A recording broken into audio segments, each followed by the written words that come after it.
Alrighty, well, just by a show of hands this morning, how many of you know somebody who snores? Go ahead, just raise your hand. Even if you're at home watching online, feel free to raise your hand if you know somebody who snores. Okay, keep your hands up if you are that person who snores.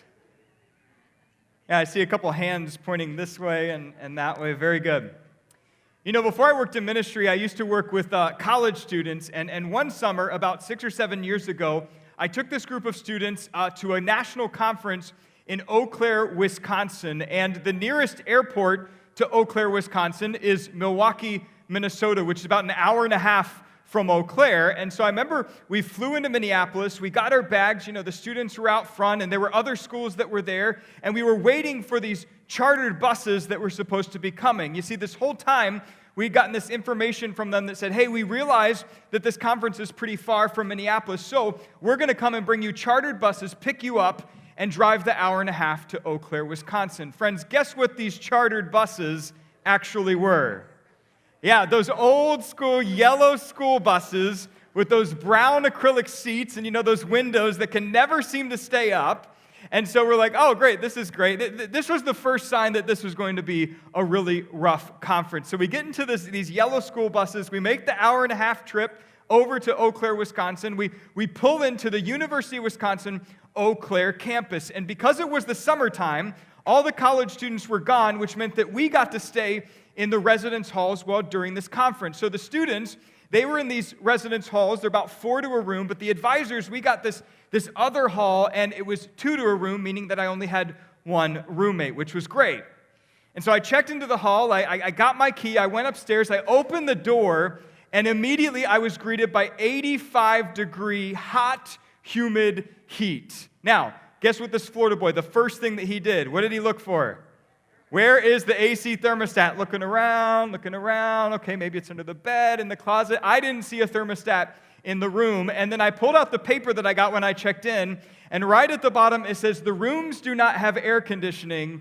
Please open the window at night for ventilation. And I'm like, of course Wisconsin does not have air conditioning. This is just great. So I open the window thinking that I'm going to get this nice draft. No, hot, muggy, driest, deadest air I had ever experienced. And at that point, the door opened right behind me, and this guy comes barreling in with his luggage, and I don't remember his name, but for the purpose of the story, we're going to call him Ricky. And Ricky came bounding in, and he said, hey, I'm your roommate. I'm one of the advisors from the University of Alabama. What's your name? And I remember thinking, wow, I don't know how many pots of coffee this guy has had, but I've never had that much energy in my life. But here we go. So I introduced myself and, you know, my name and what's going on and everything like that. And we talked about what it was like to work on a college campus. And at the end of the conversation, he says, hey, I am so excited. I feel like we're going to get to know each other really well over the next couple of days. Now, friends, the reason I remember that he said that was because I got to know Ricky very well later that evening. In fact, 11 o'clock at night, we turned off the lights in our room because we had to get up at 6 and help the students get going in the morning. And so we turned off the lights, and Ricky was asleep, I kid you not, in like 2 minutes. And the reason I knew that Ricky was asleep was because he was snoring, right? You know that phrase when people talk about snoring, like, oh, he was sawing logs last night? Okay, this guy wasn't just sawing logs. He had a chainsaw, and he was going to town. I mean, the loudest, most consistent snoring I had ever experienced in my life. And so I'm sitting there distracted by this noise of this snoring, and I'm trying to go to sleep. Like, please, just let me go to sleep. Well, at this point, I keep trying this. It's now 1 in the morning. 2 hours have passed. I have not gone to sleep yet. And I've tried all the tricks in the book. Like, you put the pillow over your ear. I even tried to sleep with my hands over my ears like this. That didn't go well. And then on top of that, I even tried counting sheep to the beat of his snores. And that didn't go well either. So again, I tried to keep sleep. Well, 2 a.m., at this point, I'm getting a little desperate. And I remembered that you can stop somebody from snoring if you can interrupt them with a loud noise. And so I kid you not, I sat up in bed and I went, nothing. Okay, got out of the bed, opened the door to our room, and slammed it shut. Boom! Ricky was still sawing away over there. Oh, man. Well, at this point, I'm like, I don't know what to do. I stopped short of the last thing that I knew to do, which was actually to throw like a pillow at him. Sometimes if you can throw something at them, then they'll kind of jostle a little bit. Because all I needed was 5 minutes, right? I just needed 5 minutes for him to not be snoring so I could go to sleep, and then I should be fine. Well, at this point, now it's 3:30 in the morning. It's almost 5 hours since I had decided to go to sleep, and at this point, I have lost my mind. I'm angry, I'm frustrated, I'm also hysterical at this point because all I've been hearing for 5 hours is a consistent, loud snoring. And so at some point, I said, Chris, you have got to find a way to get some sleep. And so I got up, I stood up, and I went downstairs to the desk, and there was the night shift person there, and I don't remember how I looked. I'm sure my hair was disheveled, and I looked a little crazy, and I was like, hey, I have a roommate that snores like no other. I mean, like, it's like a bear and a chainsaw combined. Like, it's bad. Is there any way that you can get me a room? Like, do you have anywhere? I'll sleep in the lounge. And she said, well, let me check. So she's going through each floor, filled. I'm like, oh my goodness, please. And finally, she found a room, and it was a single room. And she said, well, it's up on this floor. Here you go. I wish you the best of luck.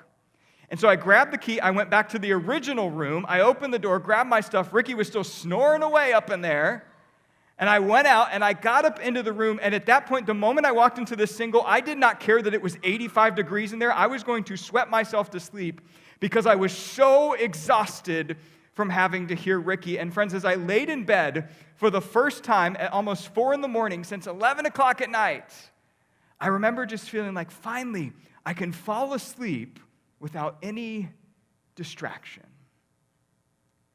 Now, friends, the reason I share that story with you is because so often it's a great reminder that life is filled with all kinds of distractions, right? Whether it's snoring or text alerts or billboards or the sound of a background noise or a dog barking or a Hallmark Channel original movie, every day you and I come across people and situations and things that distract us from what we were originally intending to do. In fact, the word distraction is a Latin word that simply means a pulling apart of the mind in different directions. For example, my mind wanted to shut off and go to sleep, but it was being pulled apart by Ricky's constant snoring.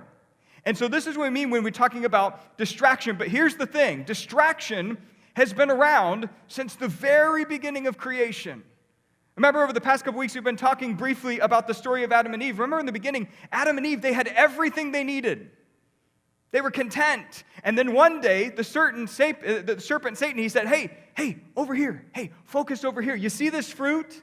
You see this fruit? If you eat this fruit, you can become like God.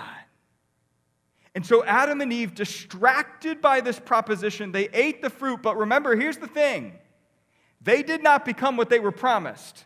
Right? Instead, they felt guilt, they felt shame, they felt afraid. They were supposed to become like God, and yet they found themselves hiding from God. You see, friends, since the very beginning of creation, Satan, the enemy, has made it clear that he does not need to destroy us. Instead, all he simply has to do is distract us. Last week, we started this sermon series that we're calling Let Go. And the idea is that when you and I pursue the life that God has called us to, both as individuals and as a church, sometimes we need to stand back, stop what it is we're doing, evaluate the situation, and determine what are the things in my life right now that I need to let go of. Okay, last week, Pastor Paul talked about letting go of stuff, right? And the idea with stuff is that it's better to have less of what you don't want or what doesn't matter and more of what actually does matter. And we learned that the problem is not that we have stuff, right? But rather it's when that stuff has us, when it has the other way. And so sometimes we have to let go of that stuff in order to make room for what truly matters in this life and the next. Okay, that was last week, letting go of stuff. Today, we're going to talk about letting go of distraction in our lives. And to do that, we're going to take a look at a passage of Scripture that you and I know fairly well, but today we're going to take a look at it from a slightly different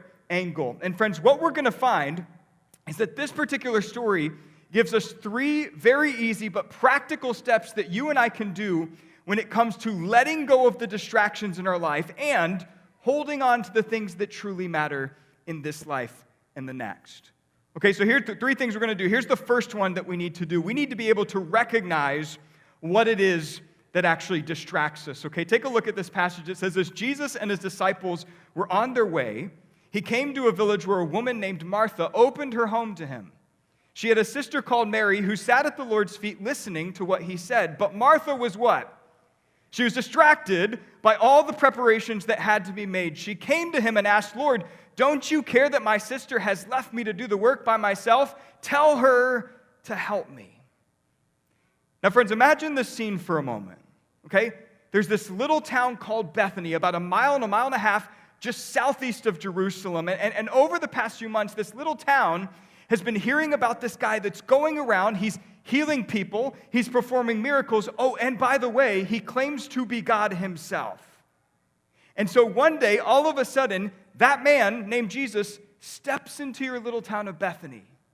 And you can imagine the moment that people start to recognize or understand who he is, it's like the news just spreads like wildfire. Hey, did you hear that Messiah? He's here, Jesus. He's just down the road. And so people come, they come and gather around him. He's talking to them. And finally, Mary and Martha, these two women, they step forward and they say, hey, Jesus, we would love to have you and your disciples over for the night.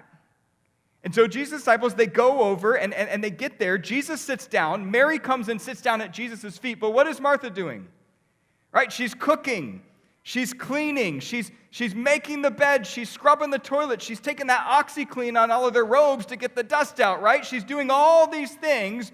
And then she looks over and she sees her sister Mary just sitting there listening to Jesus. And she comes over and she says, Jesus, tell Mary to get up and help me with all the things that we've got to do. Now, friends, here's the thing. The issue that Martha was having wasn't just that she was distracted, but it was that the things that she was doing where she was so used to being distracted that she did not see her distractions as distractions. In other words, the things that she was doing, the daily routine that she had no idea, no concept that God was physically in her house. I mean, you can imagine if you're Martha, if you knew that God was physically in your house, you'd probably stop everything that you were doing. But she couldn't do that because she was distracted by all these things she had to do. You see, friends, sometimes when it comes to letting go of distractions and holding on to what truly matters, we have to be able to recognize what are the things that are distracting us.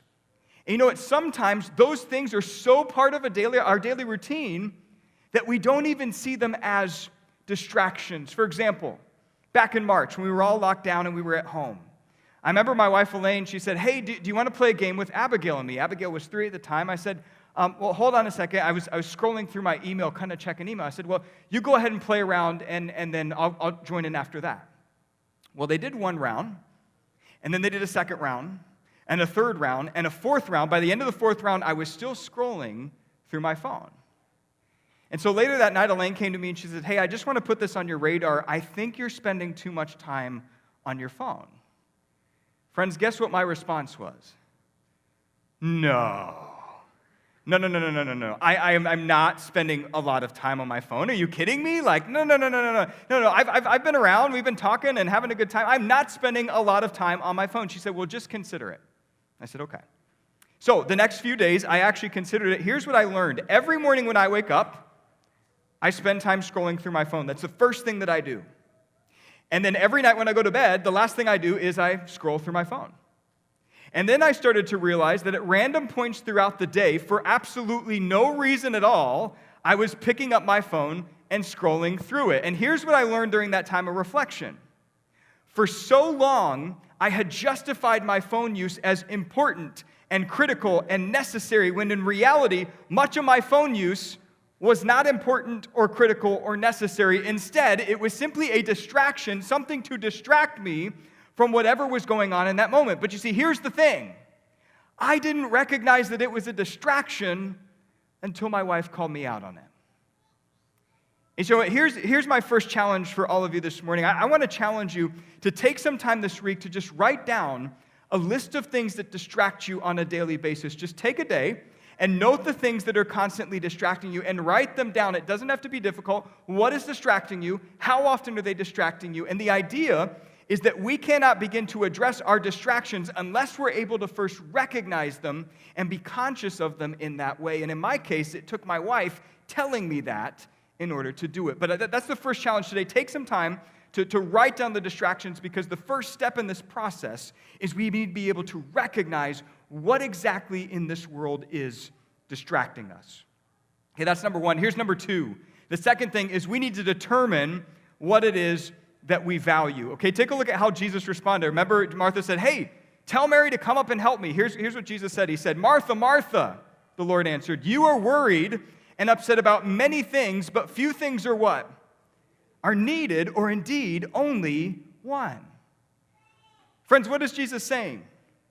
He's saying, hey, Martha, you are so distracted and worried and upset about so many different things, but let me clue you in on something. I didn't come to your house today because you have the cleanest bedrooms in Bethany. I didn't come to your house today because you have the most comfortable furniture. And I didn't come to your house today because you have the best lasagna this side of Jerusalem. I came to your house to spend time with you and your sister. You see, what I value is our relationship more than any other comfort that you can provide me. Friends, you remember that passage of Scripture, one of the teachers of the law comes up and says, hey, Jesus, what is the greatest commandment of the law? You remember what he said? Love God and love people, right? In other words, Jesus played the highest value on our relationships with God and our relationships with people. And remember last week, Pastor Paul talked about that when we look back on our life, we're not going to be thinking about the stuff that we had. We're going to be thinking about the memories that we spent with those around us. In the same way, when we look back on our life, we're not going to be thinking about all the things that we were distracted by. Instead, we're going to be thinking about how those things that distracted us kept us from our relationship with God and with those around us. And so here's my second challenge for you today. You make that list of things that distract you. Right next to it, make a list of things that you value. Okay, in other words, when you step back on your life and look, what are the people, what are the things, what are the situations that I value most? Okay, obviously as Christians, our number one value is to value our relationship with God and to value our relationship with people. That's your starting place. But go ahead and make a list of things that you value. You have the distractions and the things that you value. We have to be able to consider what it is we value once we've been able to determine what exactly is distracting us. And friends, that leads us to the third one this morning, the final one. We need to be able to choose what is better. Okay, take a look at how Jesus ended this here. He says, Mary has chosen what? Is better, and it will not be taken away from her. You know, I have to say, Martha often gets a bad rap in this story, right? Like, typically when you hear a sermon on this passage, it's like, hey, be like Mary, don't be like Martha, right? Mary, good, Martha, bad. That's typically what you hear, right? But here's the thing. Martha wasn't doing anything that was wrong or bad, right? In fact, the things that she was doing, the cleaning and the cooking, all those things like that, those were good things. But you see, here's what Jesus was getting at with her. Martha, your issue is not deciding between bad and good. Your issue is deciding between good and better. You see, you're doing good things, but you're letting those things distract you from what is better. In other words, the relationship that you have with me and your sister is not just a good choice, it's the better choice. Because the relationships that we have are so much more meaningful than whatever it is that's pulling you away and distracting you from this moment. Martha, your issue is not about bad versus good. It's about good versus better. You see, friends, the principle that Jesus is pointing out here is that you and I, we live a life that is filled with decisions. Every day, we get to decide how we spend our time. And you know what? That's why distractions exist. Because they are always there to pull us away and bide our time as they take that away. But here's the thing. In this passage today, Jesus challenges Martha, and he challenges you and me that we need to determine what it is that distracts us, to consider what it is that we value so that we can choose what is better. And so here's my third challenge for you today. Once you have that list of distractions and the things that you value, I want to challenge you to ultimately choose what is better. In other words, every week, pick one thing that is distracting you, and then let it go. And then at the same time, take something that you value and work on that. Okay, for example, this is what I'm going to be doing this upcoming week. I have decided that I'm going to let go of my phone use, particularly in the morning and in the evening. Meaning, when I wake up, I'm not reaching for that phone. When I go to bed, I'm not reaching for that phone. I'm going to leave it there. I'm going to let it go. And instead, I'm going to take in something that I value. And so in the morning, I'm going to read through the Gospel of John. I'm just going to start and take about 10, 15 minutes in the morning. And then when I go to bed, I'm going to do the same thing. And friends, the hope is that when I'm able to choose what is better, then I can start to really let go of those distractions and really hold on to what truly matters in this life and the next. You see, friends, life is filled with choices, and you and I are inundated by distractions each and every day. But here's the thing, the more we let go of those distractions, the more we can truly hold on to what truly matters in this life and the next. Because as we've seen in our passage today, we have a God who values his relationship with us more than anything else in this world. In fact, he values our relationship so much that he came into the world himself. And instead of pointing out all of our failures and flaws, he took our failures and our flaws and he carried them to the cross. And then he died for you and for me so that we can be assured today and every day that we are forgiven, that we are loved, and that we are valued more than anything else in all of creation. And so you know what? That's my prayer for you today. Whether you're here today or watching online, my prayer for you is that as the Holy Spirit continues to guide you along your journey, that you would take the time to consider what is distracting you, consider what you value, and then ultimately to choose what is better. That's what Jesus challenged Martha to do 2,000 years ago. And friends, you and I today, we are challenged to do the same. Amen?